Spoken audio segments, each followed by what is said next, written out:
Hey, what's up? TROY, the maker, checking in. My Glowforge cutting tray is 12 by 20 inches.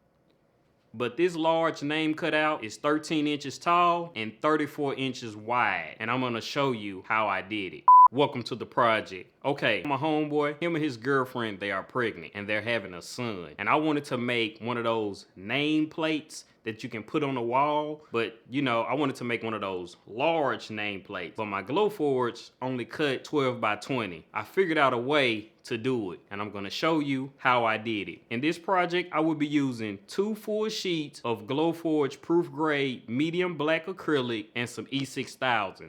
Okay, now we're in Coreldraw. And as you can see, we got the dimensions at 35.5 by 20.5 because this is the space that we're gonna be working with. Okay, now let's get to designing. So the first thing we wanna do is go over here to the font tool. The font that I'm going with is called Hello. The name that we're going for this project is gonna be LeShun. So L-E-S-H-U-N,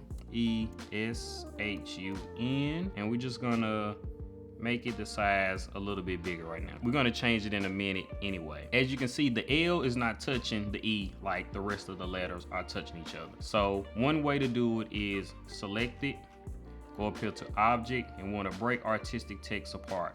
So it's basically gonna break every letter apart. So we're just gonna take the L, and we're gonna move it to it's touching to a space that we want it to be. And as I'm looking at it, I think I like it right here. So next thing I'm gonna do, I'm gonna select the whole entire design and I'm going to group it together. So the next thing I'm gonna do, I'm just gonna basically stretch it out and as I can see, I'm just gonna change these dimensions up here because I don't want it to go outside of this white box basically. So I'm just gonna change it to 34 like that because I don't want it to be on the edge either, just to give me some space on each end. And we're going to change this also. We're gonna go down, now we're gonna go up to 13. So we got it the size that we want, 34 by 13. Okay, cool. So that's what we want. So the next thing I'm gonna do is I'm just gonna select it, go up here to object, and I'm going to convert to curves like so. We're gonna put a hairline around it and we're going to unfill it like so. But as you can see, we got lines that's sticking all the way through because of the letters. So easiest way that I think to do is go up here to this virtual segment delete tool, and we're just going to start deleting so it can be touching all the way across. Okay, now that we got it all connected together, now I'm going to show you one way on how I'm going to break this up into 3 different parts so we can cut it out. So I'm going to go over here and I'm going to select this 2-point line, and I'm going to create a line close to the edge of the design and about the same height as the design. So it's gonna put us somewhere like this. Let's make it a hairline. And as you can see, we got it as close as we want it right here to the edge of the design. Okay, cool. So the next thing we're gonna do, I'm gonna go up here to this nudge factor. As you can see, I already changed it, but I changed it to 10.75 because that's the width that I want each part of the cutout to be, because I know that's the safest. To me, I have found that that's the safest way when you cutting inside of the Glowforge, especially if you're gonna be going in height, because we might have to turn some of these 90 degrees basically like to the side, and I'll show you what I mean later. But basically what we're gonna do is take this line right here, we're gonna go up here and make a copy, and we're going to paste it, and we're just gonna use the arrow key and press it over. And it's basically gonna give us 10.75 from this line that we created to this line over here that we created. And I'm going to do it again. We're going to go paste, and I'm going to press the arrow key twice, 1 and 2. So that's going to give us the cut that we need right in between each one of them like so. So let's go up here and make it fit so we can see it. Okay, cool. So we know that each design from this line to this line is 10.75 and this line to this line is 10.75. So regardless of how tall it is, which is like this H right here or this L right here, we know it'll fit because if we lay it 90 degrees, it'll fit. And then this part at the end, I'm not really worried about that because these letters are not that tall in height, so we easily can put that to the side. So the next thing we're gonna do, we're gonna create a blank page like I did right here. So you just go over here to this press and you wanna create a blank page. So next thing I did was go over to this smart fill tool and I just selected inside of it like that. Edit, we're gonna cut it out. Go over here to this page, edit, paste. And we're going to get the select tool, put a hairline around it, and unfill it. So now you can see this is gonna be one design right here that we're gonna cut out, and we're gonna do it again for the next two.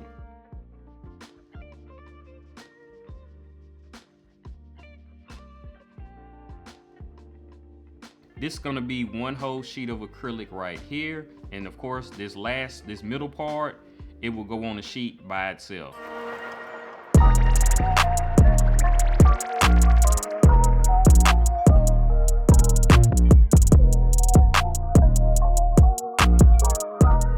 Okay, we got it all cut out. As you can see, I haven't put it together yet because it's still broken up right here and it's broken up right here.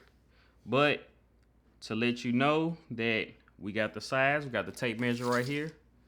And as you can see, right at 34 inches long, as you can see right here. And now I'm gonna show you how I'm gonna connect these parts right here. I got it turned over on the opposite side. This is the back side. So basically what I'm gonna do is I'm gonna peel off the masking paper a little bit on this side and I'm gonna peel off a little bit on this side. And I ended up cutting out some small pieces like so right here.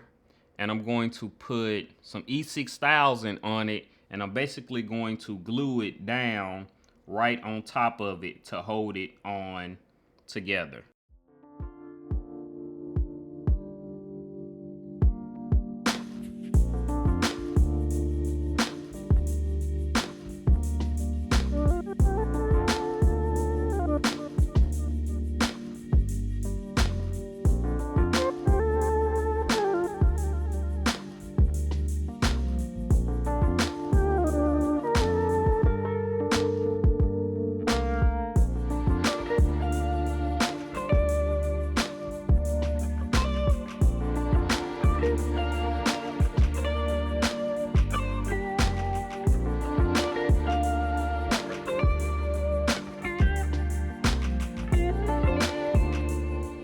I have let this sit for about 30 minutes, but I'm gonna let it sit for a little bit longer. I'm not gonna touch anything, but I ended up cutting these 4 little strips right here because this is what we're gonna connect the command strips to so we can hang it on the wall. So basically it's going to go, I'm gonna put one about right here.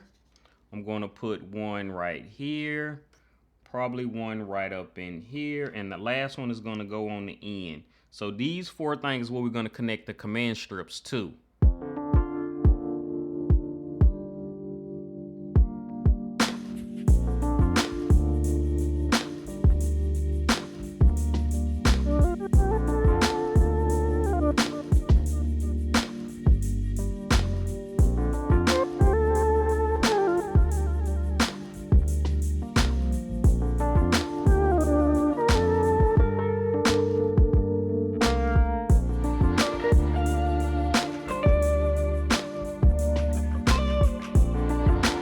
Okay, I have let it dry now for some time, and this is basically the look of it. I haven't took the masking paper off yet because I'm pretty sure y'all all know what black acrylic looks like. I'm gonna leave the masking paper on so once he hang it on the wall, he can then peel it off. Also, I just didn't take the masking paper off. I just cut it on the sides right here. I can show you a little bit how it looks up close. That's what it looks like right there. That's just gonna be where the command strip is going to go. Another one up here on top of the H. And I've got another one on the end and on the end of the end. But yeah, that is the behind. This is the back of it right here. And there you have it. I'm letting it dry. I don't want to pick it up anymore because I'm scared I'm gonna break it. It seems so fragile. But if you like this video, make sure you give it a thumbs up and I'll see you in the next project. Peace.